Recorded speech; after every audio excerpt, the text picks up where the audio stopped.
Y era necesario aclarar, decir todo esto, para poder hablar del primero de los cantos de la colección Cantares Mexicanos, el Cuicapeucayotl, cuyo origen se pierde en la oscuridad del tiempo.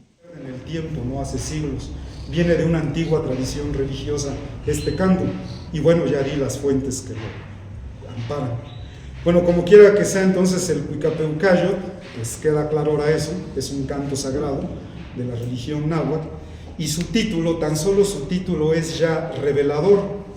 En náhuatl, para decir canto decimos cuica. Pewa es el verbo empezar, y hay una terminación que nos sirve para hacer una especie de sustantivo abstracto. Por ejemplo, les doy un ejemplo, ¿no? Por ejemplo, alguien que es de la Ciudad de México es mexica. Si digo mexicayotl, lo que quiere decir es lo referente a los mexicas, ¿no? Por ejemplo, mujer se dice cihuatl. Si digo ciguayotl, quiere decir lo relativo a la mujer, que sería como decir femineidad en español, ¿no? Entonces, esta terminación ayot, cayot, lo que le da el sentido a la palabra es lo relativo a, o esta terminación da. Como quiera que sea, entonces el verbo pewa, cuando decimos peucayo, quiere decir lo relativo al comienzo. O sea que lo podríamos traducir a entender como la comiencidad. Cuicapeucayotl es entonces la comiencidad de los cantos, el principio, el origen. Así viene titulado en Cantares Mexicanos. Y la primera expresión, las primeras palabras con las que empieza ya propiamente el canto, empieza diciendo ni, noyol, nonotza. Es una sola palabra, pero que en realidad es toda una oración, porque en náhuatl la primera persona del singular, yo, se dice ni. Este prefijo posesivo, o adjetivo posesivo en español, para decir mi, se dice no en náhuatl. Corazón se dice yolo, no yolo es mi corazón. Notza es el verbo llamar, pero en náhuatl cuando duplicamos una sílaba aumenta su intensidad. Ya ven que, por ejemplo, en español hoy podemos decir chiquito, chiquitito, chiquititito, chiquitititititititito. Metemos sílaba y la expresión va cambiando de sentido. Entonces, notza es el verbo, pero aquí dice nonotza, duplica la sílaba. Lo que quiere decir es llamar con insistencia. Entonces, el canto así empieza como tal diciendo nino yol nonotza, que es yo con mi corazón hablo y hablo, llamo y llamo, que es precisamente la descripción de lo que es un sabio, ¿no? El que habla, dialoga con su propio corazón. El Cuicapeucayotl es una historia, cuenta una historia, está contada en primera persona de singular y el protagonista es un cuicani, un cantor.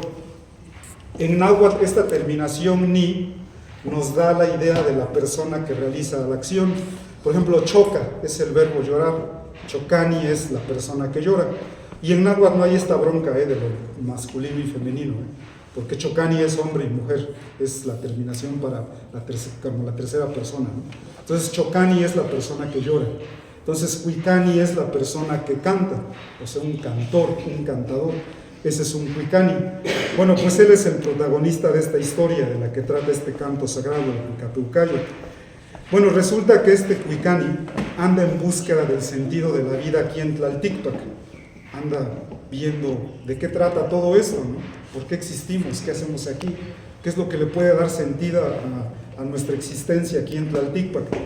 En esa búsqueda, él atraviesa un bosque florido. Al atravesarlo, él empieza a escuchar el canto de pájaros preciosos y nos da los nombres. Nos dice que son el tzinitzcán, el tlauquechol, el setzontle, varios nombres de pájaros preciosos que cantan.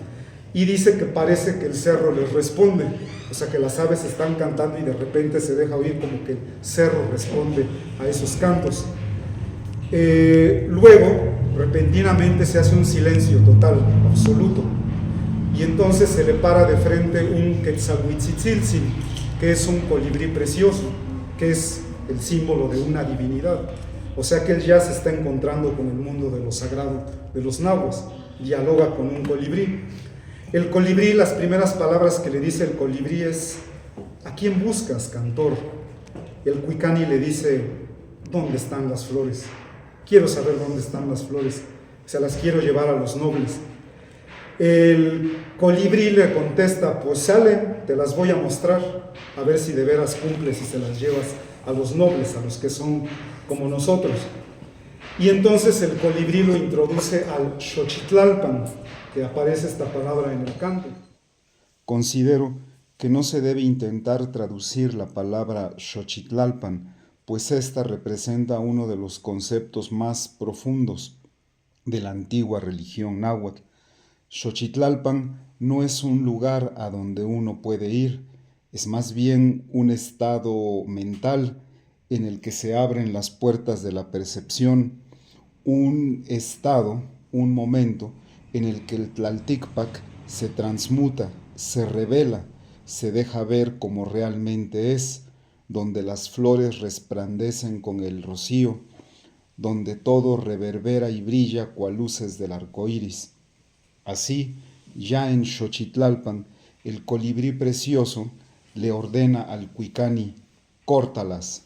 Córtalas, corta las flores y llévaselas a los nobles, a los que son como nosotros.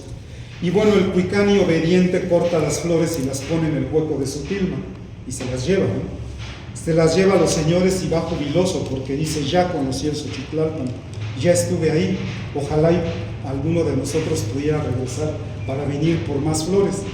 Y cuando ya todo es alegría, dicha, felicidad, nuestro Cuicani de repente le entra una especie de angustia y de duda, porque dice, bueno, o sea, para los que son nobles ya están las flores, ya las llevo, pero ¿y los macehuales? O sea, para la gente del pueblo, para la gente cuyo merecimiento es nada, ¿quién les va a mostrar el camino de dónde están las flores preciosas? Y bueno, después de pensarlo, él mismo se responde y dice, tal vez yo mismo, si yo fui el que conocí el Xochitlalpan, yo soy el responsable ahora de enseñarle esas flores al pueblo, a los demás. Y bueno, pues entonces se lleva las flores y él también se responde que el único que puede decir quién es digno de merecer las flores, pues es la suprema divinidad, Tloquenahuaque, que es para quienes son las flores, porque él lleva las flores a los nobles para que le rindan culto a Tloquenahuaque. Después de eso entra en una reflexión acerca de la vida y la muerte. Él mismo se dice que aquí en la tierra no es un lugar bueno, dice aquí en Tlalticpac no puede ser un lugar bueno, porque todo está cambiando constantemente, ¿no? Todo es cambio permanente y al final todo perece, por muy valioso que sea, ¿no? Si es pluma, si es jade, al final todo va a perecer, ¿no? Entonces no podemos aferrarnos a las cosas. Entonces él dice, bueno, entonces aquí no es lugar bueno. Dice, pero entonces debe haber otro lugar donde sí haya la alegría y la dicha. Y entonces él se hace una pregunta, que es, en mi opinión, la pregunta existencial de los sabios náhuatl, que es, Tle san nen Tlalticpac. Los sabios náhuatl se hacen esta pregunta de muchas formas, pero el sentido de la pregunta es el mismo. Es, ¿qué es, vale la pena o es en vano estar aquí en la tierra? O sea, de verdad, ¿cuál es el sentido de venir a existir? ¿Qué acaso nomás en vano es nuestra existencia? Venimos a vivir por un tiempo y al final nos morimos y de nosotros queda un vago recuerdo. Entonces, ¿qué es lo verdadero en este mundo, ¿no? en nuestra existencia? Bueno, pues él se hace esa pregunta y dice, si otro es el lugar donde esto tiene sentido, ojalá y yo vaya allá. Y si voy allá, voy a ir para cantar los cantos preciosos al lado de los pájaros, de las aves preciadas. Y también voy a tomar las bellas flores, las que embriagan los corazones de los hombres. Y con esas palabras, en náhuatl, Insantepaca, Vidaca y Huintira, termina el canto. Y bueno, por último, tal vez alguno de ustedes aquí presentes se pregunta, y bueno, ¿y cómo le hicieron para cantar ese canto? Porque aquí en Cantares Mexicanos pues viene escrito como en verso, ¿no? Así en líneas, no es una partitura, ¿no? Entonces nos han preguntado, pero bueno, ¿ustedes cómo le hicieron para saber cómo van, ¿no? O sea, como que el ritmito, ¿no? O sea, ¿cómo lo cantan, no? ¿Cómo le hicieron?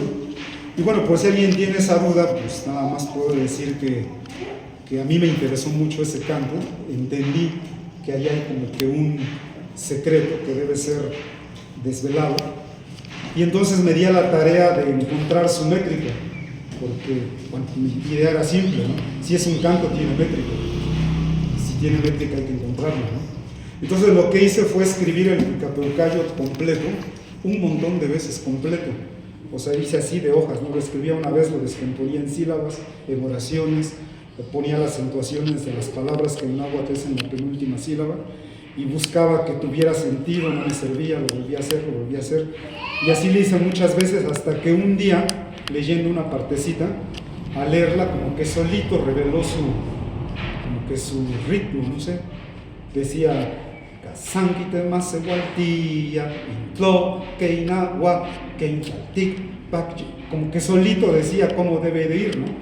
Y ya a partir de eso pues me solté, ¿no? Empecé a ver otras partes, o sea, no fue de principio a fin, sino unas partes primero, otras después, pero sinceramente quien le dio sentido a este canto, forma, fueron los niños, o sea, mis sobrinos, alumnos que me visitan, porque cuando ellos me escuchaban que yo estaba ahí cantando, decían, ¿qué canta? A ver, díganos, y de repente ellos aprendían cachos, ¿no? Por ejemplo, las nietas del difunto Kiko, mis sobrinas, se aprendieron una parte que dice, lo que dice Nicamochipati cual tetequisque, y su abuelo Kiko hasta las burlaba y decía, ahora que están cantando del tequesquite, pero pues no, decían Nicamochipati cual tetequisque, que es aquí las vas a venir a poder cortar, las flores. Entonces, bueno, este canto es resultado, o cómo lo cantamos es resultado pues de un proceso, ahí con los niños cantando, y bueno, la cosa es que lo hemos ido a cantar a muchos lugares. Nos han invitado a Cholula, Tepeaca, Catzingos, Xochiltenango, en Santa Cruz lo hemos ido a cantar, y me parece, por todo lo que les dije, no sé si estén de acuerdo, pero la trascendencia y la importancia que tiene este canto, y que la va a tener, sobre todo con el tiempo, cuando se hagan los estudios correspondientes, cuando se le dé su lugar en la historia de México, y que se reconozca que esa es la raíz de lo más profundo que tenemos en México, ¿no? La historia que narra flores y cantos, de cortar las flores y ponerlas en el hueco de la tilma, ¿no? Todo eso tiene sentido dentro de otro pensamiento religioso, del náhuatl. Por eso nos hace tan importante este canto, ¿no? Y bueno, termino diciendo que la flor y el canto, el Inxochitl-Cuicatl, no pienso que es cosa del pasado, ¿no? Así que hay que estudiar como que eso ya pasó, así como que para los estudiosos, investigadores que hagan sus estudios, sus tesis, y a guardarlo ahí en alguna biblioteca.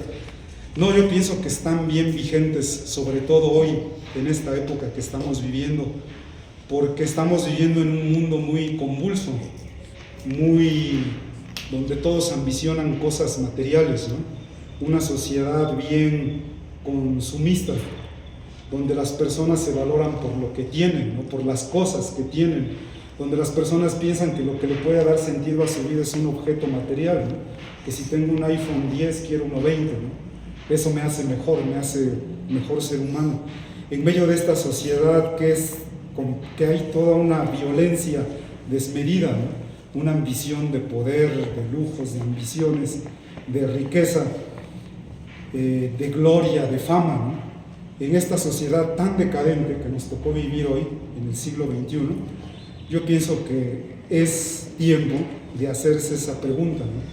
De qué es lo que puede dar sentido a nuestras vidas si, como dije, vamos a morir y al final solo seremos un muy vago recuerdo, ¿no?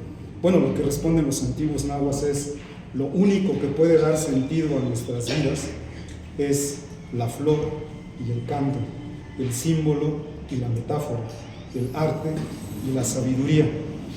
Y bueno, sobre esto trata este canto del Cuicapeucayo, y con eso termino mi exposición sobre la historia, el sentido de qué es este canto, y que les digo, pues es el primero de la colección Cantares Mexicanos.